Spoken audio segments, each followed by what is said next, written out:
Hello, everyone, and thank you for visiting our channel. And welcome to another episode of the K Swift Connect podcast, where we interview entrepreneurs, where we bring them to share their story with us, because we believe through their stories we can all get inspired. So today we have a very special guest. He's a serial entrepreneur. He's based in Nigeria and he wears many hats. I will let him introduce himself. Hey, Yusuf, the floor is to you. Thanks, Eric, for having me here. Hi, everyone. My name is Adewale Yusuf. I'm the co-founder and CEO of TalentQL. Talent Query Language, Talent Quality, Talent Quiet Location. Before, so before TalentQL, I found a company called TechPoint Africa. TechPoint Africa is like about the startup story on the continent. And over the last 6 years since it was launched, it has become number one and one of the best places where you can get information on startup and innovation on the continent of Africa. So that's me now. Thank you for that introduction, and we shall get into more details about TechPoint Africa and about all your ventures in a few minutes. But before, we want to understand a little bit who you were. So, as a young kid, so if you can tell me about your upbringing. So, did you come from an entrepreneurial family? So, like, who was Adewale when he was a kid? Did he always want to be an entrepreneur?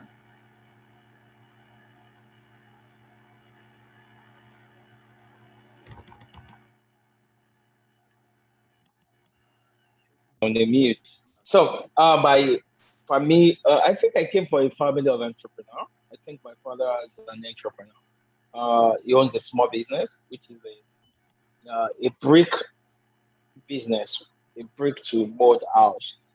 So, my mother is a trader, just trades some small things sometimes and different cycle like that. So I think I came from that family. I've never seen my family. My parents had 9 to 5 job, so maybe that was one of the entrepreneurship background I came from, and I learned a lot of things from my father as well, especially about business, and I had to unlearn some things as well, which is which is very important. So then also while growing up, I think one thing I do is I love to draw. I sketch a lot, and to an extent, I sketch and I was selling to other students in school there. And also, when we have a drawing assignment where you have to sketch, so instead of using a photocopy or look for where to get photocopy, I would take the assignment from these people. I would sketch for them. So I'll sketch mine, then I'll spend the night on the night midnight candle to make sure I sketch for other people, and they will pay me just small, like 20 cents, 30 cents. Then as a them. Uh, that's some of the things I did then, which is kind of good. You understand? It's kind of good. And while growing up, I think I did a lot of things to make money for myself. Excuse me, for myself as well. So yes, so those are some of the things that I did while growing Oh, that's really interesting. So it just means entrepreneurship was in your bloodline. It just means like you were like, so your parents are entrepreneurs because you say like parents, like son. So that up. Yeah. spirit just in there. And so you sketching as a young kid and selling, that's pretty innovative. I know a lot of friends, they used to do that back in the day and they were not even selling that talent. So that's really innovative. So this just builds up to who you are today. And so can you just tell me a little bit about your education background? So So for me, when I finished like high school, I mean, I didn't have the privilege of going to the college because in Africa, I mean, like a lot of people go to college, right? Different from the opinion the other Western world have of us. So, but I just wanted to go. So that was when I left home. So I left my family very young to start coming to the biggest city, excuse me, to the biggest city in Africa called Lagos. And so I left, I think I was like 19 years old when I left school, and because I wanted to go to school. And I eventually went into school. I did my college, but I still dropped out at like almost final to this stuff because we, that's another conversation entirely. But that was my education background.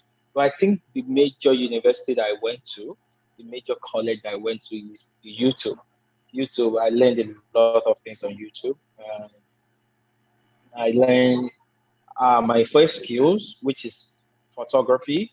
I learned how to blog on YouTube, how to write on YouTube. I learned how to do everything. I learned how to write programming on YouTube.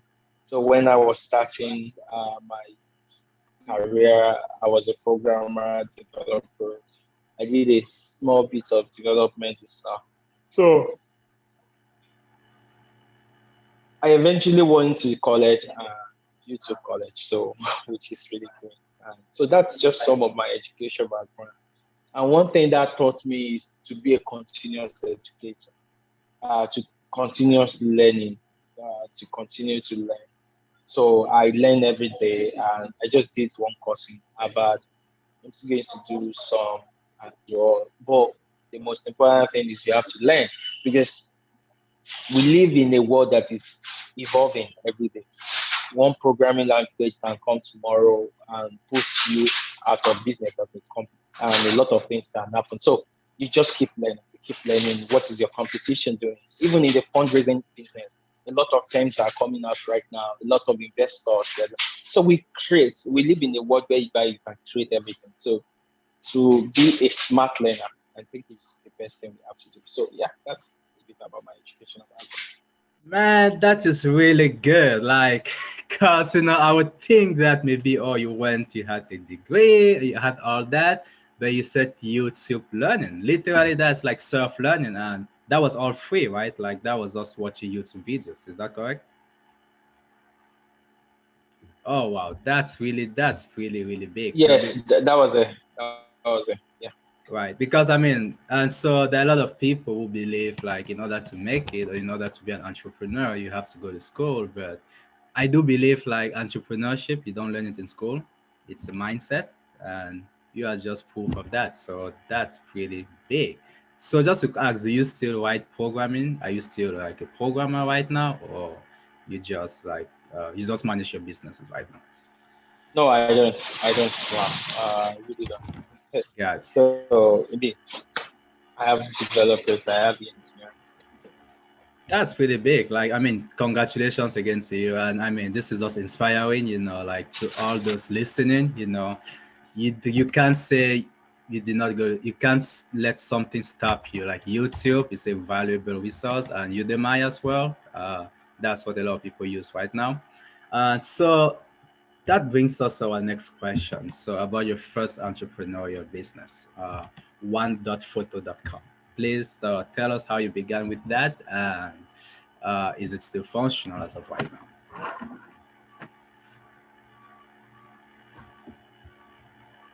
Sorry, I missed that part. What did you say? Okay, so my next question is tell us a little bit about your first entrepreneurial business, one.follow.com. So how did you begin with one.follow.com, and is it still functional right now? Yeah. So it's not kind of functioning because right now I really don't have time to take pictures, and photography business is not a business that is easy to give someone to have team that works on it because it's a creativity job. It's about your creative. So it's a bit difficult for it to go beyond me. When I started, so I used to draw when I was very young. I mean, very young. I told you when I was much younger, I used to sketch. So I have this, and one thing I have is I have a picture. Uh, what's it called? I have a photographic memory. Yeah, photography. which is I'm good with pictures. So I'm good with stuff I see. If I see something once, I will remember for like forever. And also, I know so that really helped my creativity. I was very good with photography. Then I started learning photography, and I started learning. Then one day, I buy a photography equipment, my first camera. To tell you a funny story, I bought a lens from a friend, and so this is it. In the camera, there's lens, there's body of the camera. So the lens is like the tire of a car. So I bought the tire, I kept it at home. Then I was waiting to buy the car. So which is to wait. So I waited. I was saving my money until I was able to buy the body of the camera, which is just an interesting story. Then I bought my first camera, D60. Then then I started photography. Then that was just it. I started photography, and even after tech, I was actually in the tech when then I started photography. Then I realized that I was good with this. I'm really good. I do wedding photography. I did documentary. I did a lot of interesting photography projects as well. Not just in Nigeria. I think I went to China to do one as well. So it was really that big. That's Then before the tech had to call me back again. gotcha. So just so do you think it's not so you say you went to tech, it's more like an interest. So it's not because photography is not a business that can work in Africa. It's just because you decided that tech is more about your passion and you just wanted to try something new. Is that correct? So I missed that. Sorry, the network was. Okay. So I mean so you went so you left photography and moved into tech because Yeah. tech was more of your passion and it's not because photography is not a business that can function in Africa. So the Yeah, no, no. So gotcha. yeah, so tech was more of my passion. Tech was what I wanted to do. So I've been doing it before. Then also, it was just more one thing I have interest in, and I think I have interest in the entire entrepreneur journey. So and tech was one way to express myself the most. So it's not like yeah, there are a lot of big photographers on the continent of Africa. Photography business is big, so but I just choose more tech. I think tech is important to me. Definitely. I think we all do what we are more passionate about. And so this now brings us back to Tech Point Africa and Tech Premier Media. So tell us a little bit about what is Tech Point Africa, what is Tech Premier Media, and how did the idea come into place? Okay. For Tech Premier, Tech Point started in 2000. So before Tech Point, I worked with a company, like a blog, so a tech blog doing what we're doing, which was for my boss, one of my mentors, and I worked with them for a year, and I realized like, I really love this thing. So I really love the story. I love information. I love to be the first person to know about the story I was passionate about. But the company pulled up, and the person handed over the company to someone else, which is fine. Then, excuse me, I don't know why I'm yawning a lot this month. I mean, this afternoon. So then one day I was back into photography. Then I came back. I wanted to look for what it's the update in the startup ecosystem. I left because I went fully into photography. And I realized like I couldn't get any information anywhere. So, and I couldn't get the right information that I wanted. And I felt like, okay, there must be Nigerians doing a lot of startup. There must people doing stuff. So how can I learn from that? Then I met a friend of mine that just came back from like Kenya then and was telling me like, oh, because I did a story about him when he was with us, when he was doing his startup and when I was with the other blog and the story really went viral. And he told me like, oh, why don't you do this? I said, I wanted to do it, but I didn't plan to do it now, but he encouraged me like, oh, let's do this. Do you do this and stuff? Then I started. Then I used 2 months to build content, get some people to work with me. Then we launched in January 2016, 2015. And when we launched, because of the photography part of what I do, I'm a photographer. And I came with my camera. I had opportunity to do some picture shooting. Then I did picture more like a Forbes style, business insider style. Then we published. Our server traffic was just crazy. Our server was crashing at these early stages. So, oh, maybe we're onto something good.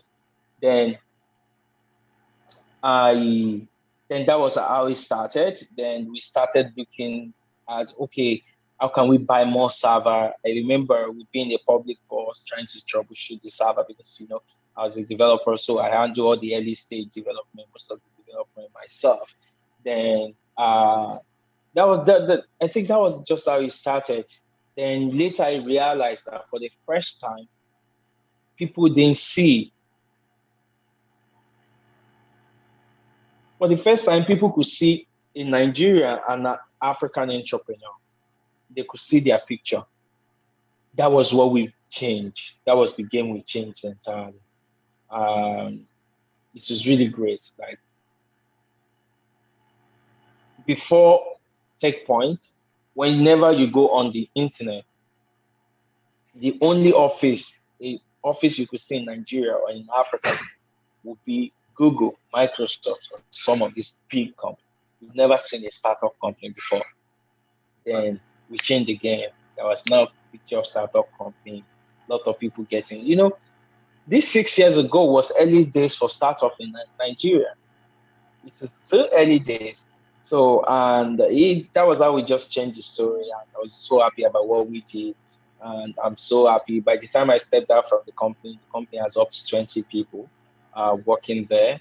And I had to just step down to do the news company I'm running now. So it's just amazing. I love the story. We were able to change, travel to different part of African countries just to tell the story. And that's what we still continue to do, which is great. That's really, I mean, that's really wonderful. Like literally, like, and you're very right. Right, 6 years ago, I mean, you didn't even know nothing about the startup industry in Africa, especially Nigeria. And right now, the fact that you can Google and see all these companies really amazing. So just to understand, so Tech Point Africa is like a blog, a little bit like the blog, like whereby you can come learn about startups in the Nigerian Yes, startup space. Is that correct? yes. Then we organize some of the largest tech conference on the continent. Got it. So TechPoint Africa is a little bit like a Forbes, if I'm not mistaken. Yes, it's like TechCrunch, mostly TechCrunch, like TechCrunch, yeah, TechCrunch, and you also mostly like organize. TechCrunch. And you also organize. Is the conference? Is the conference like yearly or Yeah, monthly? so it's yearly. We have like three conferences every year, Got it. like 3 to 4 conferences every year And so on what's different topics. got it. And so what's like the conference all about? The tech conferences. So it depends. There's a conference that focus on startup. There's a conference that focus on tech. There's a conference that focus on like health. The last one we did focus on cryptocurrency, digital currency, and we have one focusing on health tech, people solving the problem. So that's just different conferences. That's pretty big. Like, I mean, I love that. So, is the conference is it like virtual as well, or do you have to be in Nigeria to attend this conference? They're mostly physical before, but after COVID, during COVID, we were able to host the virtual one. Well, now we're still doing hybrid, online, offline. Got it. And that's really good because I really love about learning about startups and even some investment. And and I was going through Tech Point Africa the other day, and all the stories I could see, this is just amazing. Like because like we out. I mean, especially Africans in diaspora, we want to learn more about African tech companies, and Tech Point is bringing like a platform where we can come over and learn about all that. So that's really amazing, and congratulations to you for that. That's really like an innovative. Thanks. And so just to Thank you. understand, Tech Premier Media. So what's the difference between Tech Point Africa and So Tech? Tech Premier, Yeah, right. no, yeah. So Tech Premier Media is the parent company. It's like the company that owns Tech Point Africa. So Tech Premier Media, we have in Nigeria, we also have it in the US, but it's just a parent company. Got it. Got it. So right now, so we're going to move from Tech Premier and Tech Point to TalentQL. So you were doing great with Tech Point, right? You were having the conferences, having the audience. So what made you switch from the blogging to now starting a whole like startup company yourself, like tech company yourself? So for me, is this has been something I've been passionate about for a very long time. In 2018, I was in Germany. I did an Europe tour. I went to different countries. When I was in Germany, and TechPoint did a very small event for developers. And I realized, like Africa, we have a lot of amazing developers on the continent. And I was like, okay, why don't we do like the developers we have that are in Germany, US, different countries? We can export more. We have 1.2 billion in people on the continent, and over 60% of those people are under the age of 25. And Africa has the youngest people in population in the entire world on the planet. So why don't we try and export some of those skills? Because what we have, I believe that what we have more than oil or any other thing is people. Why don't we export those people? Why don't we find skills for those people? Why don't we look for opportunity for those people? And that is what I wanted to do since. But I came back to the continent to my business, trying to meet the payroll, trying to make sure, oh, what is the next update? So I totally forgot about the idea until when. So before COVID, just before COVID, I decided to step down as the CEO of TechPoint, and I planned to do that. Then I was like, what's next? But when COVID came, I was just trying different stuff, different idea, and I was bored. When I stepped down, I had not much to support to give to the company. I was literally bored. I was just on my game playing PS every time, and I became a nuisance to my wife. So I just realized then. uh, then I the idea just came like, oh, okay, what do we wanted to do? So I've tried different part of those things, that thing I wanted to do for a very long time. So the idea just came like, why don't you do it? And I started calling some people, and they said, oh, let's do this. We're in. There was, oh, okay, let's do this. And so the parties, I've left the company, I've stepped down from the company. And no, my team can actually handle, right? They don't make me anymore. So then I started this. That's how I was able to start this.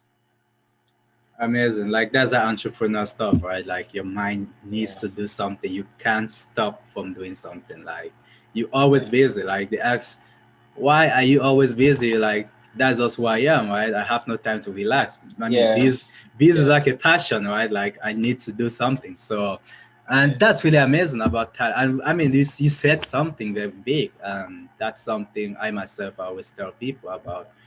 Africa has more than oil. More than natural resources. We have talent, yes, young talent, yes.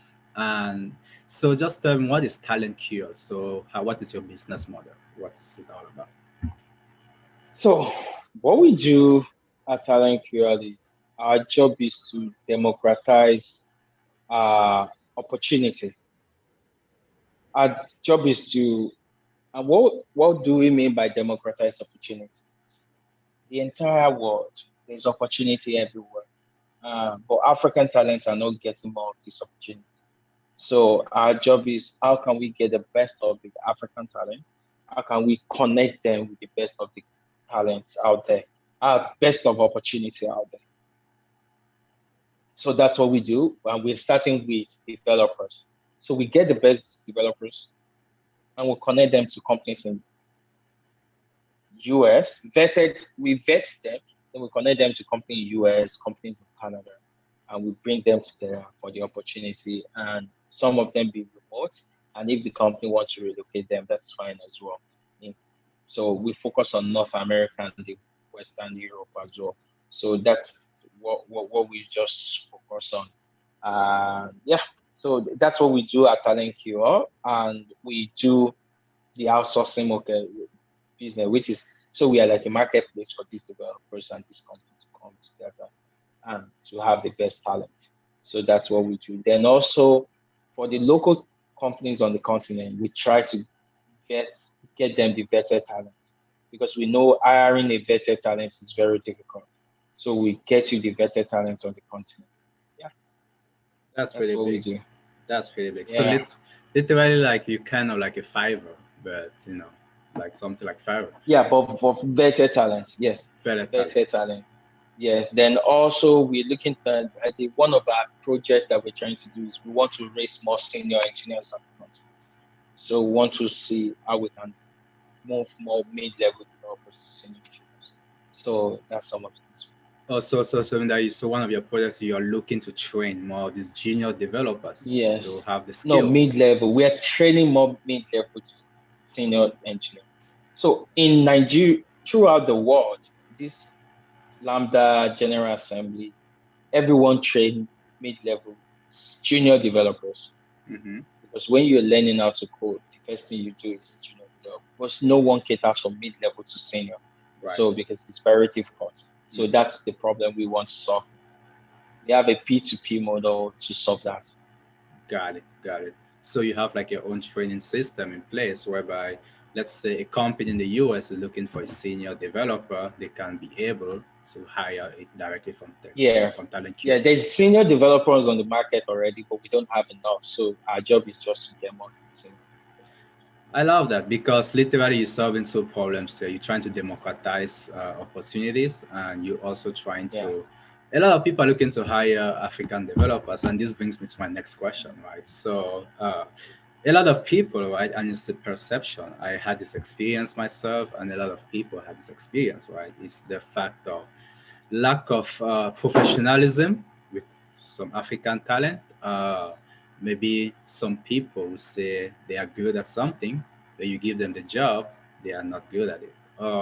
There's this issue where you give them the job, they take the job, it's a 3 months project, it ends up taking 1 year. And so it's just a lot of headaches, right? So how does talent cure solve that issue? Because when people have those experiences one twice they kind of they turn to other companies. Maybe they turn to developers based in India if they're looking for cheaper developers, or they turn to companies based in the US because they want people who can be able to do the job. So how does talent cure solve that issue that people believe African developers are not good at what they do? So we have a lot of brilliant developers on the continent, and our process to it is we have to vet the talent. You have to test the talent, like this is talent really meets what you're looking for. So that's some of the things we are trying to do. The talent meets what you're looking for. We test this talent so fast and make sure the talent is meets your needs. Then also in the part of so we don't do projects, we give you talent. We're not doing projects. So it's never about the project is not done within 3 months. We don't do that. But we give you competent talent that meets your requirement that will help you to solve that problem. That's what we do. Got it. So literally, so got it. So just to confirm, so even the audience understands the business model. So Mm. literally, a company can just come through you and hire a talent for you. Then the company decides what they want to do with the projects with the talent. That's all. Yes, Got it. yes, yes. Got it. That's So that. got it. Got it. Makes more sense because I was kind of getting confused. That's why I asked Fiverr. I know on Fiverr you can just come and hire, but that's a different business model, a little bit from what we do. So thank you for that clarification. So No problem. okay, so how it works? So you just visit your website, you give a Yeah, call. I mean, you speak with an you agent. schedule Hmm. exactly. You just schedule a call with us. It's just there. You tell us what you're looking for. Then you pick a time. There's an automated calendar there. You select the time. Then we add the clarity call with you to understand what exactly you're looking for. Then once we're done with that, then we give you time to give you the right talent. Right. to match you with the right talent. In majority of your talent, are they all based in Nigeria or some are also based outside of Nigeria? So most of our talents are based on the continent of Africa. But right now we are seeing some developers that are beyond Africa. That's pretty good. So this brings me to my next question. So on your LinkedIn, it shows TalentQL with some seed capital.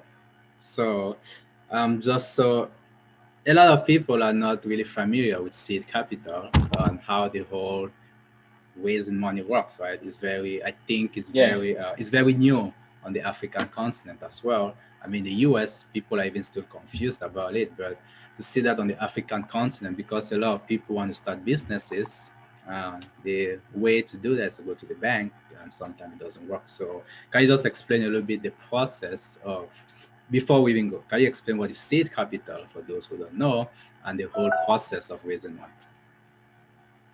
So there are a lot of ways to raise funds. Hmm. So most at the early stage, you really go to an angel investor. And I always tell people like before you even go to an outside angel investor, look for some people that knows you. Uh, can you find five people that will give you $1,000 each of your money? Do they trust you? Do they think you will make something out of it? Because fundraising is about trust. So if they think they are going to get their money back because they know the type of person you are, then you can look for an angel investor that will believe in you.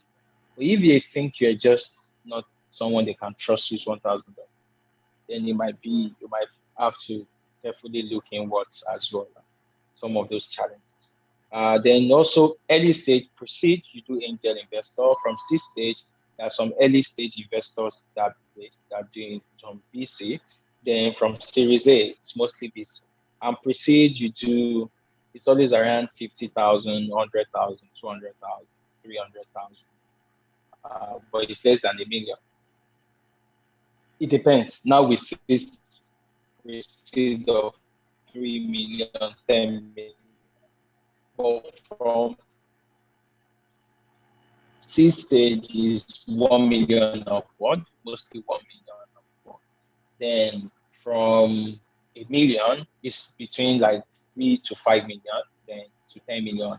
Then after, so that's how it just works. That's how it just works. And there's something you can use to raise as well. It's called SAVE, which is also simple agreement for future equity.